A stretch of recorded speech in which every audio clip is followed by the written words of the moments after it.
L'arcane sans nom, c'est la carte la plus effrayante du tarot, et on peut le comprendre puisque sa représentation n'est pas flatteuse. Elle est l'image d'un squelette avec une faux attribut de la mort. Cependant, tout comme le pendu, il ne faut pas y voir une fin en soi, en tout cas pas au sens propre. Ce qui est certain, c'est qu'elle n'est pas la conséquence du fait d'être pendu. On pourrait cependant dire qu'après l'amusement vient des moments moins agréables, à moins que nous soyons tout simplement morts de rire par les acrobaties du pendu. Qui sait? Ainsi, malgré son air macabre, elle pourrait aller dans le sens du pendu et donc de la drôlerie, de la bizarrerie, qui poussée à l'extrême pourrait être l'image d'un costume que l'on porterait pour effrayer ou pour conjurer le sort.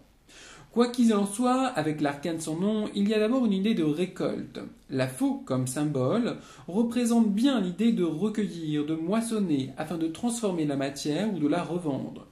Tout comme il y a un principe de purification dans cette carte, qui est d'ailleurs confirmé par la suivante, la tempérance. On peut donc y voir la fin d'une situation qui succédera à une autre. Le squelette est là pour représenter une structure symbolique d'un monde, d'un univers en transformation. Ainsi, nous retrouverons bien dans cette carte, encore une fois, l'idée de changement, de mutation. Les morceaux de corps qui, à l'origine dans le tarot de Visconti, n'y sont pas représentés, évoquent les domaines concernés par la transformation. Ainsi, la tête non couronnée indique que nous allons devoir faire un deuil psychologique d'un état.